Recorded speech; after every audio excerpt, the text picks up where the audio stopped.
Olá, pessoal! Estamos aqui com Wesley Emiliano, 28º colocado no concurso da Cefaz DF. Tudo bom, Wesley? Olá, tudo bom, Núbia? A gente agradece ter aceitado o nosso convite para vir aqui contar um pouquinho da sua história. Aproveita e se apresenta aí para o pessoal. Olá, pessoal, tudo bom? Meu nome é Wesley Alves Emiliano, fui aprovado nesse último concurso da Cefaz DF, uma grande felicidade, em 28º. Que beleza! E de onde veio, Wesley, essa ideia de estudar para a área fiscal? Tem alguém na sua família? Por que você resolveu estudar para fisco? Meu pai é da área fiscal, né? Meu pai é auditor fiscal, e aí sempre foi uma área que eu sempre gostei muito, acho que vem muito do pai também, hoje ele é auditor aposentado, e aí foi isso, é uma área que sempre me incentivou, me cativou muito, e eu acabei seguindo para essa área de fiscalização e controle, né? Que também abarcava também os tribunais de conta, porque em Brasília tem TCU, aí ficava na área de finanças e controle e fiscalização. Ah, então você deve ter tido muito apoio da família, né? Vem de uma família de auditores fiscais. E aí, como é que foi essa questão do apoio familiar? Nossa, foi um grande apoio. Eu tive dois apoios familiares excepcionais, porque de um lado uma esposa que me ajudou muito em toda essa caminhada e de outro um pai e uma mãe que, assim, inacreditável, porque foram nesse período do Cefaz, foi um momento de pandemia, teletrabalho, duas crianças, sem creche, sem escola, os avós foram inacreditáveis. Foram vários momentos que eu, né, pedia para o meu pai, para minha mãe, para eles cuidarem das crianças para eu estudar. E de todos os momentos, nenhum deles houve nenhuma dificuldade. Muito pelo contrário, eles me ajudavam muito nessa questão das crianças, de estar com o Rafael e com a Luísa ajudando, para que eu pudesse estudar e trabalhar também. Então, foi um grande apoio. Mas esse não foi seu primeiro concurso, não é, Wesley? Desde quando você começou a estudar para concursos e que aprovações ou derrotas, né, você teve aí nesse meio do caminho? Acho que meu primeiro concurso que eu fui estudar, né, foi da Receita Federal, que eu acho que foi de 2014, né? E aí foi um concurso, porque na época que ainda tinha um concurso de 200 vagas, 200 e pouco, e aí foi um concurso que eu cheguei perto. Só que naquele momento eu fiz uma estratégia errada, porque eu estava estudando para o concurso da Receita e não para uma área. Então foi um concurso que eu fui bem, mas para esses concursos da área fiscal você ainda demora um pouco, né? Porque requer conhecimento em muitas áreas, uma dedicação. E aí foi da Receita Federal, depois a gente passou um bom tempo sem Receita, aí eu entendi, né, que não era a hora de, não, você não podia estar para um concurso específico, e sim para uma área. E aí eu fui pegando a área de finanças e controle, depois teve o TCU que eu também cheguei perto, só que aquilo, cada vez mais, a gente vai ficando cada vez mais próximo, né? Só que vai batendo desespero, a gente fala, cara, tá na hora de a gente tentar outros concursos também da mesma área. Eu acabei passando em quarto lugar para a Telebrás, que é onde eu sou auditor de controle interno, que é uma empresa maravilhosa e muito bom de eu ter, como eu sou auditor de controle interno, então praticamente o meu trabalho é um estudo para concurso, porque eu tenho que estudar auditoria na veia, porque eu sou um auditor de controle interno. Então me ajudou muito o fato de eu estar trabalhando e estar estudando, no sentido de estar na minha área ali, sempre estudando na minha área. Aí depois teve o concurso da Câmara Legislativa do DF, que eu passei em primeiro na objetiva e reprovei na discursiva. E aí agora o do Cefaz DF, né, que também foi o mesmo estilo da Câmara, que é aquela prova que você faz a primeira objetiva e depois você fica um bom tempo aí nessa loucura da discursiva, que é uma maldade, né? Melhor você já termina logo tudo ali, né, que nem o TCU, você faz a objetiva, a discursiva, vai embora para casa, passou, não passou. Mas aí é isso, foi esse o caminho. E as das reprovações foram várias, porque foi batendo edital, a gente vai tentando fazer ali. Você então começou a estudar para o concurso da Receita de 2014. Então vão o que aí? 6, 7 anos estudando para concurso? Até agora na Cefaz DF? Foi. Que legal. E quando você começou lá atrás a estudar para concursos, você conciliava trabalho, estudos ou não? Não, porque assim, como eu me formei em engenharia, eu dei aula particular durante bons anos, né? Como é uma coisa muito comum, né? Porque o engenheiro tem uma boa facilidade, então durante um bom tempo eu dei aula particular. E aí nesse tempo eu consegui segurar um pouco de dinheiro para me sustentar. O processo não deu certo, o dinheiro foi acabando, e aí durante um bom tempo foi a minha esposa que veio se sustentando na casa mesmo. E isso eu falo com orgulho, porque foi um casal, enquanto casal, a gente passou junto. Isso foi muito importante na minha vida, porque apesar das dificuldades de concurso, de toda essa luta, a minha esposa ajudou muito, inclusive até na parte financeira. Lógico que em alguns momentos a gente passava por algumas dificuldades, né? até mesmo de conversas enquanto casal, mas ela sempre esteve ali. Foram vários anos ali sustentando a casa e me dando um apoio financeiro, emocional, para que pudesse passar hoje nesse concurso. Que legal, essa é a verdadeira parceria mesmo, É né? verdadeiro. Com o passar do tempo, você passou para isso que você está agora e a partir de então você começou a conciliar estudos e trabalho, foi isso? E nessa rotina de conciliar estudos e trabalho, você está há quanto tempo? Nessa rotina, eu acho que já estou...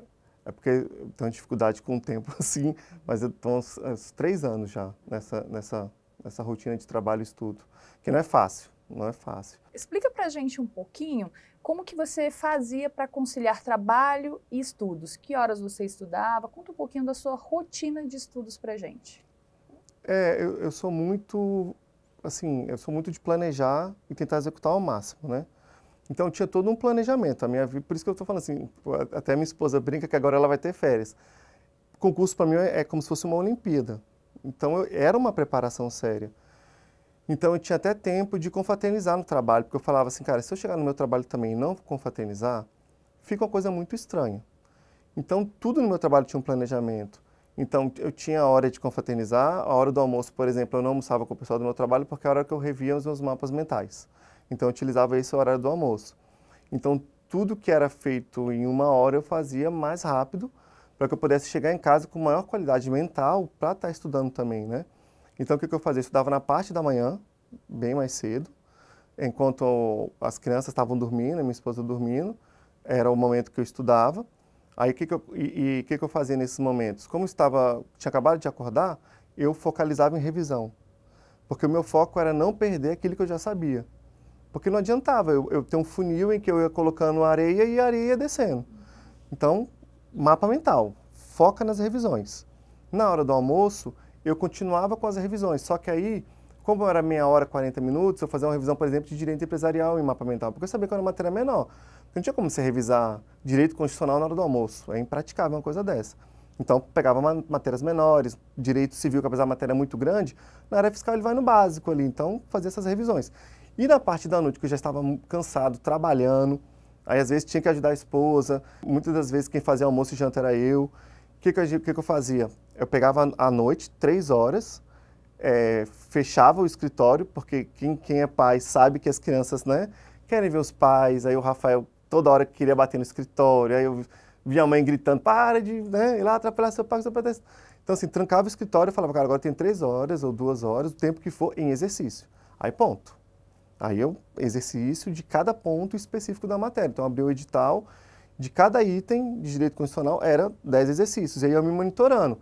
Aí do que eu via que eu estava muito fraco, ou eu revia, pegava os PDF de novo de estratégia e falava, olha, tenho que rever com humildade, porque às vezes a gente está estudando muito tempo, a gente perde a humildade. Isso aí eu já sei. Não, esquece. Se você está ruim, volta para o PDF, né? Volta para o que você estava fazendo, revê a matéria com paciência e calma. Às vezes sem acelerar tanto o vídeo, que é hora de você ter um pouco de humildade, né? E aí voltava, revia os mapas mentais, e aí semana que vem voltava para o ciclo revisão e exercício à noite, né? Nossa, mas que legal! Então, de manhã você dava mais atenção para aquilo que você tinha que estudar mais. Na hora do almoço, você fazia a sua revisão por mapas mentais. E, à noite, você fazia os exercícios, era isso? Isso, porque você estava mais cansado, né, Nubia? Aí, você fazer uma revisão cansado não é fácil, porque já é difícil você ficar fazendo revisão, né? Agora, à noite que você está cansado, você vai fazendo exercício até onde você puder, né? Até onde alguém chega lá no escritório, bater e falar, não, já está na hora, já está todo mundo indo dormir. Wesley, e você estudava por PDF só? Estudava também por videoaula? Fazia uma mescla? Como que você preferia? Fazer uma mescla. Por exemplo, matérias em que eu sabia que meu aproveitamento tinha que ser bom, mas eram matérias mais acessórias, como direito civil, que eram matérias mais assim do direito, eu ia na videoaula porque o professor ajudava muito, né? Porque senão você ficava naquela leitura maçante do código. Agora, as matérias que eram fortes, que você tinha que ir por tudo ou nada, com 90%, 80% ali, você não podia errar, aí você não podia ficar só na videoaula, porque não tinha como. Aí você ia para os PDFs, assistia, evidente, as videoaulas, mas o foco principal era o PDF. Já nas outras, não, você primeiro assistia a videoaula, porque para ter um primeiro contato, e aí com o PDF do lado, assistia a videoaula e lia o PDF. E aí depois eu ia no exercício. Aí, por exemplo, se eu tivesse alguma dificuldade extra, aí eu pegava um livro em relação àquele assunto específico, lia o livro e para ficar mais seguro, né, em relação àquele ponto. Excelente. E você estudou conosco, né, pelo material do Estratégia. Mas como foi que você conheceu o Estratégia Concursos? Acho que foi o pessoal mesmo de concurso, né? O concurso vai passando para outro, vai passando, vai passando, vai passando. E aí quando veio já estava no Estratégia. Assim, o que me ajudou muito nessa caminhada do Estratégia, isso eu até falo na conversa bem franca, foi quando eu consegui a assinatura. Financeiramente para mim, porque antes era muito caro financeiramente. Então, assim, o custo da Receita Federal mesmo foi um parcelamento grande. Aí você não passa e depois você ainda está pagando o parcelamento ainda da Receita, né? E aí já tem um TCU e aí quando você vê o seu cartão de crédito, você tem Receita e TCU. Por isso que quando saiu essa assinatura vitalícia, eu já comprei muito rápido, porque aí agora eu tinha mais segurança no sentido de que se aquele concurso passasse, ok, ele passou, mas eu ainda tinha um material ali que eu ainda podia estar estudando, ainda não podia ficar, né? Não era mais um concurso específico, agora eu tinha certeza que era uma área. Ali a assinatura estava ali, eu ia estudando ali, estava mais tranquilo. Que ferramentas nossas aqui do Estratégia Concursos você utilizou durante a sua preparação? Além dos PDFs, das videoaulas, o que mais você utilizava? Cara, eu utilizei muito a revisão de véspera. Aquilo ali não é brincadeira, entendeu? Por que eu utilizei muito aquela revisão zona de véspera, assim? Porque com a revisão de véspera, meu cérebro já ia sabendo que naquele momento eu tinha 4 horas que eu ia acessar muitas informações. Porque como a gente fazia várias revisões, mas na hora da prova, tudo tem que vir muito rápido. Desde o raciocínio lógico, português e todos os direitos. Então, na revisão de véspera, você tinha isso numa sexta-feira, né? Ou no sábado. Utilizei muito o passo estratégico. Por quê? Porque quando chegava no mês da prova, o que eu fazia? Só revisão. Né? Chegou no mês da prova ali, é revisão. A não ser que você tivesse uma matéria, por exemplo, informática, que às vezes é uma coisa, né, muito de banco de dados, aí você tinha uma certa dificuldade, você falava, não, essa aí eu vou finalizar só até na última semana, mas na última semana não interessava mais o que eu tinha. Então, o que eu usava o passo estratégico para eu ter certeza que naqueles pontos em que eu não podia errar, eu tinha segurança que eu estava bem firme. Eu tinha total noção de que o passo estratégico era um direcionamento, ou seja, esse aqui é o mínimo do que eu tenho que estar entendendo aqui. Se nisso aqui eu já estou bom, você já vai mais seguro para a prova. Então, no último mês, eu vi o passo estratégico só no último mês mesmo. Eu não ia acompanhando conforme as aulas iam, né? Eu ia acompanhando os PDFs dos professores. Utilizei muito na parte de legislação tributária da Rocha, nos próprios vídeos que ele dava no YouTube, né, nas revisões. Porque como você faz DF, foi um concurso assim atípico, né? Ninguém sabia se aquele concurso ia ter. No dia da prova, a gente com a prova na mão, ainda tinha medo de alguém lá puxar e falar, não, pode cancelar esse concurso. Então, eu usei muito da Rocha nas aulas que ele dava no YouTube. Eu não assistia ao vivo porque eu acelerava, né? Aí eu esperava, quando não ficava, eu ficava lá na aula mesmo. E aí foi isso, aí os PDFs, né? Quando tinha dificuldade, os livros, PDF, as videoaulas, e aí no mês final aí eu vinha com todos os passos estratégicos, de uma maneira bem rápida. Aquelas perguntas todas ali que tinham ali, eram respondidas junto com o mapa mental, meu mapa mental aqui do lado, e as perguntas sendo respondidas. E aí foi indo assim, aí na semana da prova, revisão de tudo, deixando o mais importante para o final, né? Que são as matérias mais importantes para estar bem fresca, e eu vendo um aulão de revisão. Com calma. Porque você não pode olhar, às vezes, um aulão de revisão, às vezes um professor vem com um assunto que na sua prova você não está tão... Mas não é uma hora, ali não é o momento de você, né, ficar estressado, ansioso, ali é o momento de você olhar a revisão com um pouco mais de calma, um pouco mais de paciência, olhando sempre, por isso que os online eram bons. O que eu fazia? Eu tentava ao máximo ficar em pé. Às vezes estava cansado, né? Não era em pé porque porque isso é uma coisa que eu e meu irmão tinha. Não adianta você estudar se você já ultrapassou o seu limite. Isso foi uma coisa que eu percebi. Então, às vezes a gente estava com dor de cabeça, tomava um remédio para curar a dor de cabeça e continuava estudando. No outro dia eu acordava e falava, não adiantei nada. Não adiantou, era melhor ter dormido ali meia horinha, né? Dava um descanso de 20 minutos e voltava zerado. Então, o que acontecia? Às vezes eu ficava em pé para que ficasse com o mapa mental aqui mesmo na minha frente, em pé, né, com o sangue circulando e falando no mapa. Aí o professor ia falando aqui e eu olhando aqui no mapa, falando, não, tá batendo, tá certinho. E aí, em cada matéria, para sua cabeça tá ali, né? Olha, vai cair tudo, presta atenção, amanhã você vai ter que, né, já... E uma coisa que eu fazia assim na revisão antes da prova, antes de dormir, eu me imaginava fazendo a prova, do começo ao fim. Como se fosse, isso eu vi num curso, no material de piloto de Fórmula 1, que eles ficam fazendo isso, né? Eu achava que era brincadeira, mas isso é sério. Então eu imaginava, ó, na hora da prova você vai acordar, você vai chegar, você vai estar fazendo a sua revisão, a mulher vai sentar, cada ponto. Você vai abrir a prova, você vai ter essa questão que você não sabe, você não vai desesperar, porque se você não sabe, todo mundo não sabe também, então está todo mundo com problema nessa questão. Essa questão é fácil, você vai ler ela, né, parte por parte da caneta, você não fazer aquela leitura rápida que você às vezes faz na questão, né? Aí você erra e fala, não viu não. Isso não vai acontecer, você vai, né, cada pontinho você vai vendo. E aí eu imaginava até eu chegar no final da prova e marcando o gabarito e indo embora. Maravilha. E a trilha estratégica, você chegou a utilizar? Também. Para Cefaz DF em específico? Isso, utilizei também, da mesma maneira, por um direcionamento. Porque eu vejo que o brasileiro em si tem enorme dificuldade de planejar. E isso acho que eu me planejo tanto porque eu tenho muita dificuldade de planejamento. E a minha esposa, ela é extremamente planejada, né? Minha esposa é totalmente planejada. Já a dificuldade da minha esposa é na execução. Aí eu já sou de executar, porque eu sou engenheiro, então eu utilizei esses materiais para efetuar o meu planejamento de como estudar, o que estudar, a quantidade de matérias, o tamanho da matéria de cada ponto, para que eu pudesse, no meu horário, estabelecer mais ou menos um limite. Porque senão você estudava 3 horas de direito constitucional, 1 hora de legislação tributária, não ia dar certo. Então a trilha foi nesse sentido, para você, olha, direciona, estabeleça um planejamento correto, até mesmo em pesos. Então matérias mais importantes, peso 3, as que não eram mais importantes eu botava em peso 1, e depois eu botava tudo isso no meu ciclo de estudo.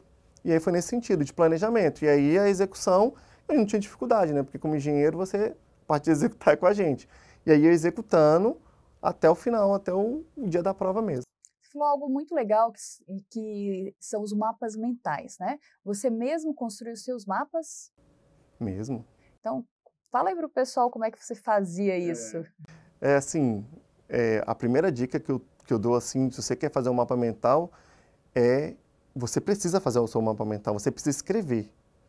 Por exemplo, às vezes muitos dos resumos que o da Rocha, o material do pessoal de estratégia, colocava, eram importantes.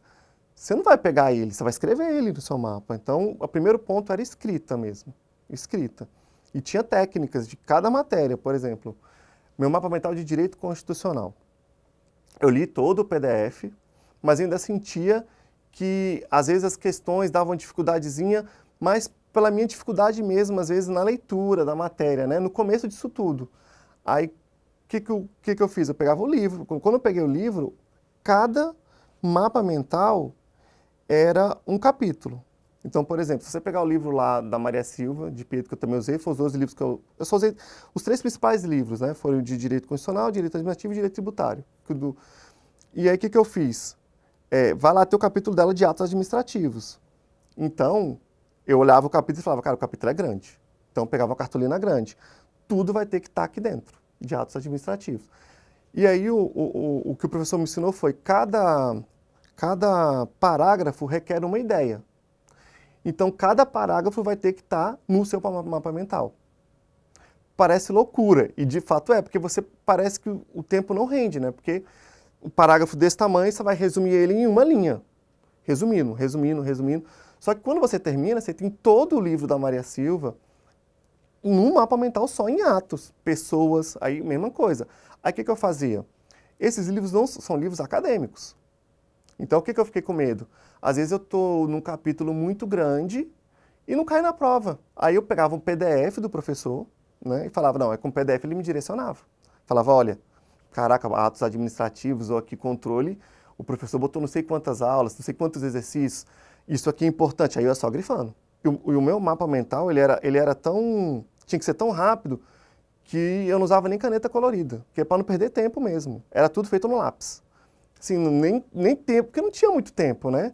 Então, assim, eu estava usando de manhã, era 3 horas, então era um lápis mesmo, era uma lapiseira, você escrevendo rapidinho, mapa mental pronto, depois eu vinha com o material de estratégia, botava as matérias que eu achava importante, olha, aqui dá para colocar esse fluxo aqui.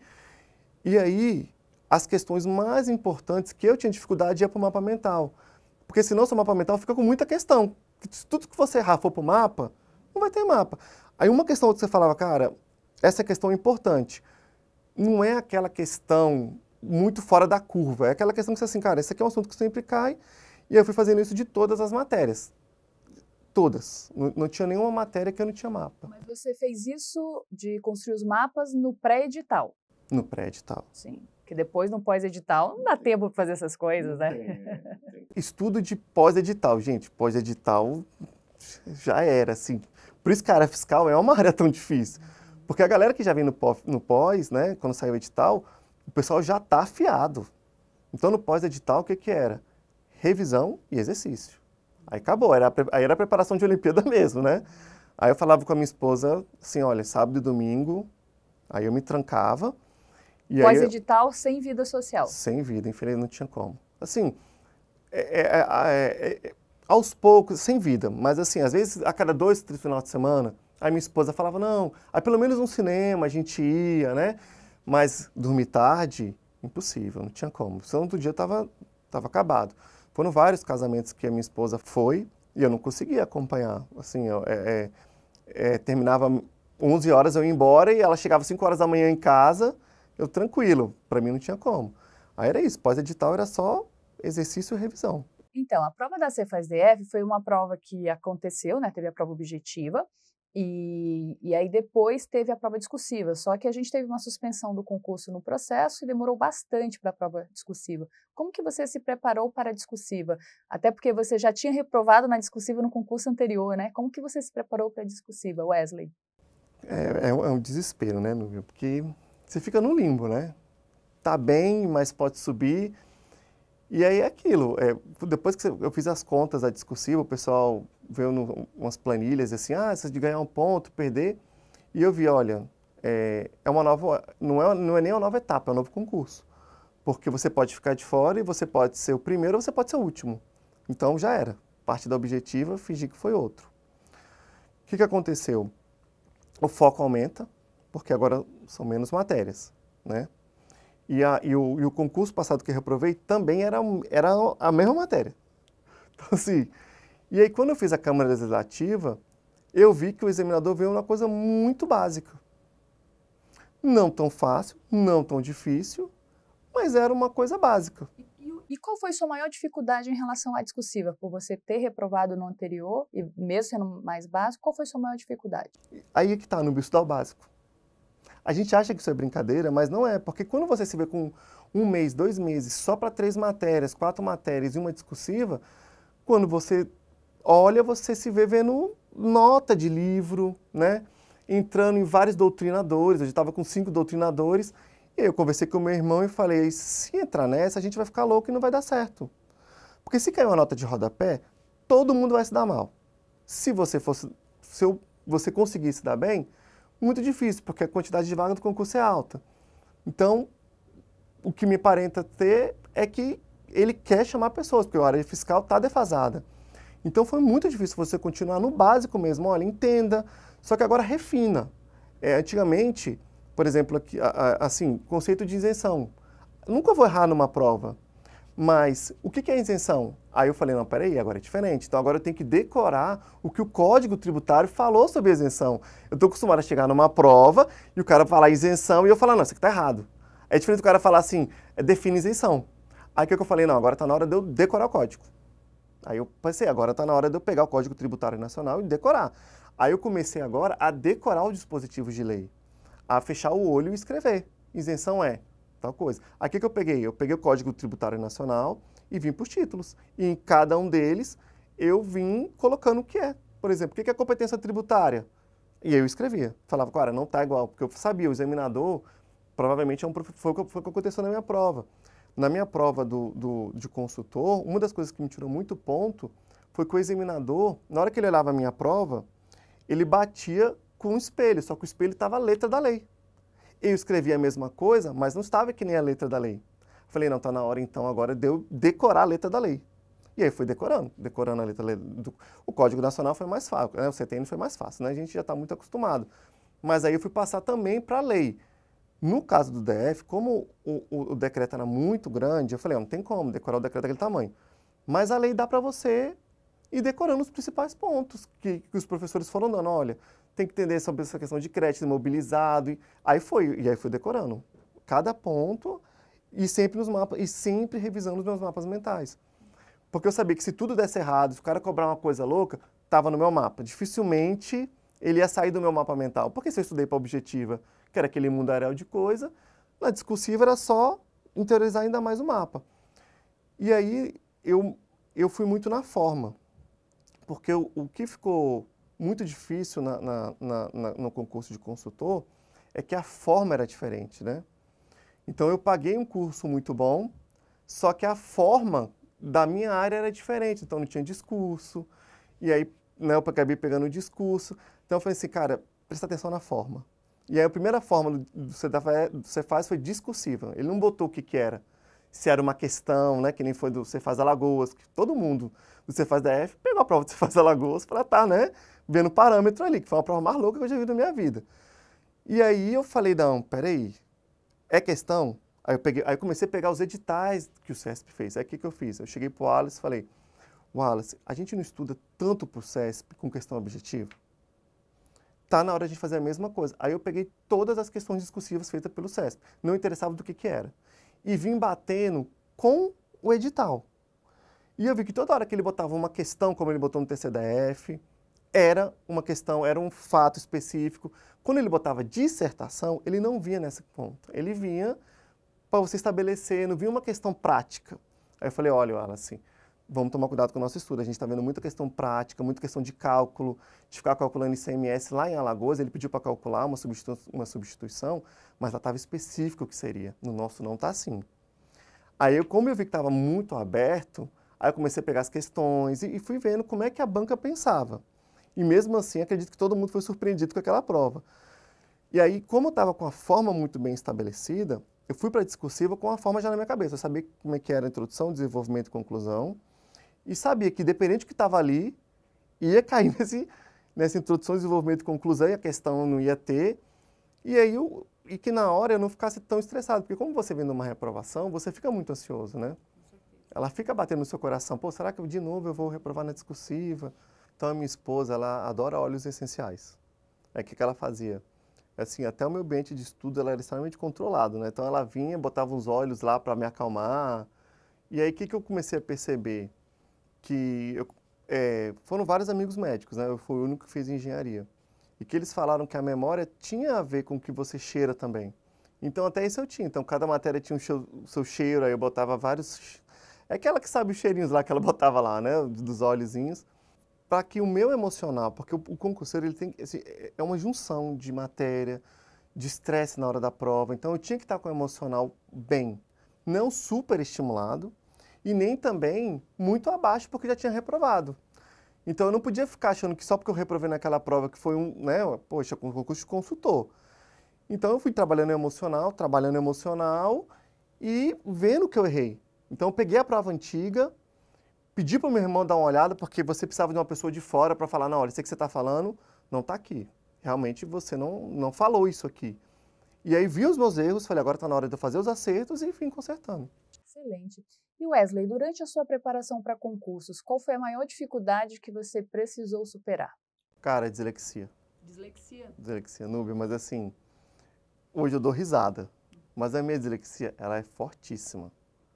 Forte ao nível da minha esposa falar assim, gente, no começo do namoro eu achei que era brincadeira, porque o menino escrevia tudo errado nas mensagens. Assim, não foi por uma questão, se ela tivesse que se apaixonar pelo meu português, eu tava solteira até hoje. Porque eu olhava e falava, gente, amor, ela falava assim, eu pensei que você estava brincando, porque a maioria dessas mensagens vinha tudo trocado, eu não entendia nada. Então, na discursiva, isso pesou ainda mais, porque eu falava... Tanto é que se você for pegar hoje a minha prova discursiva, a maioria do que eu estou fazendo para recorrer são dos erros de português. E não tem como, né? Porque vai pegando. Assim, eu faço fonoaudióloga, é tanto psicopedagoga, desde que eu tenho 5 anos de idade. Então chega num ponto da vida que você já não aguenta mais fazer tanto fonoaudiologia, tanto negócio, já fiz tudo quanto é exercício de Israel lá, de fazer bolinha. O que eu tinha? Eu tinha um ponto fraco. E meu irmão não tem dislexia. Meu irmão é extremamente inteligente. A minha esposa é uma mulher muito inteligente. E também não tem dislexia. Mas eu percebi que eles também têm ponto fraco. E eu vi que eu também tenho um ponto fraco e também tenho uns pontos fortes. Então eu falei, cara, vamos ressaltar os pontos fortes.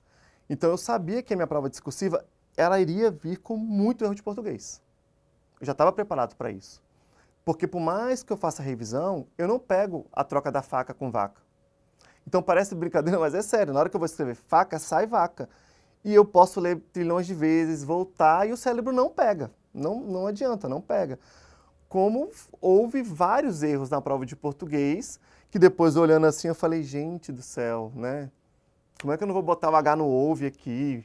E aí isso que é o mais engraçado. Por isso que os professores, quando eles pegam, eles falam, não, Wesley, dá para perceber, porque você escreveu o ouve 3 vezes com H e 2 sem. Aqui, né? Aqui sua exceção, você escreveu 2 vezes correta e 3 vezes errada.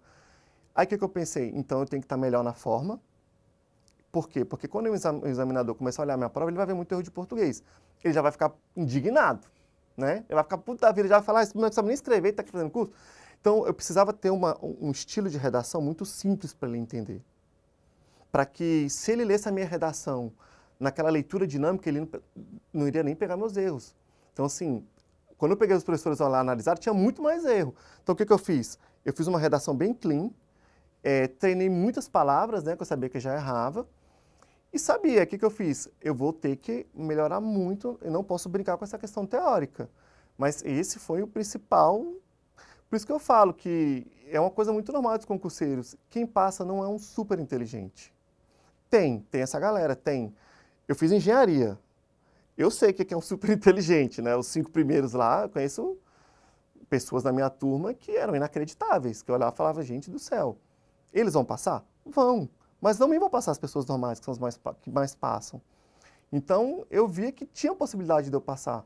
Bastava, talvez eu demorasse um pouco mais. Ok, não tem problema, mas que eu iria passar um dia para fiscal, era um plano. E qual foi a sensação, Wesley, de ver o seu nome no Diário Oficial, a sensação de saber que está aprovado? Acho que a gente não acredita, né? A minha esposa que falou umas 3 vezes assim, cara, para, você está aprovado, né? Cava com essa cinza aí, cava de ficar vendo material. Ela queria pegar meus mapas mentais, tudinho, jogar fora. Eu falei, não, calma, vamos devagar. Né? A gente também não é assim também. Mas a gente não acredita. É inacreditável, assim, de você imaginar que tudo isso que você passou, todo esse estresse, né, de filhos, assim, eu não vou nem falar muito que a gente vai ficar até emocionado. Filho batendo em porta sabe, você tendo que ter o coração de segurar e falar, não, Rafael, daqui a pouco papai, né? Por exemplo, eu não via mais celular com meus filhos porque se eu tinha meia hora com eles, eu tinha que dar meia hora de atenção total, não era meia hora com ele e o WhatsApp. Então, toda a minha vida tinha horários para tudo. Regra para tudo. Vai ficar com o Rafael? É meia hora, é sem celular, você vai dar total atenção para o Rafael. Você vai dar atenção para a Tatiana, porque a sua esposa precisa de atenção, é total atenção para ela naquele momento. Você vai voltar. Aí, esse é o ponto. Agora, se eu estou estudando, é total atenção também. Acabou. Nem Globo.com você pode abrir. Então, depois que você vê isso tudo, você fala, cara, existe a possibilidade de ter uma vida normal agora, né? Uma felicidade inacreditável. Que maravilha. Ô Wesley, nossa, sua história é boa demais, né? A gente está vendo aí que você passou por diversas dificuldades, conseguiu superar todas elas, conseguiu colocar tentar equilibrar aí todos os pontos. Deixa uma dica aí para o pessoal que está nos assistindo, que continua, né, aí na batalha. Gente, a hora vai chegar. A principal dica é um bom planejamento. Um planejamento correto em que você consiga executar. Não adianta você planejar o limite e aí não conseguir fazer o seu planejamento e aí você se estressar. Estabeleça um ciclo de revisão. No meu ponto, foi o mapa mental. É uma coisa que para mim deu muito certo, né? É o que eu acredito que é a melhor maneira de você fazer uma revisão, uma revisão mais rápida e que você possa ter paciência. A gente anda tudo muito imediatista. E não adianta, vai demorar um pouco, eu sei que é estranho você imaginar que você está fazendo isso tudo para ter direito a trabalhar. Às vezes eu me pegava nesse momento falando, gente, eu estou estudando para ter o direito a ter um trabalho. Isso é muito louco, se você parar para pensar, né, que tudo isso que você passou é para você trabalhar e ter um salário justo. Mas que você bote isso como algo firme na sua vida, se planeja e vai a cada degrau.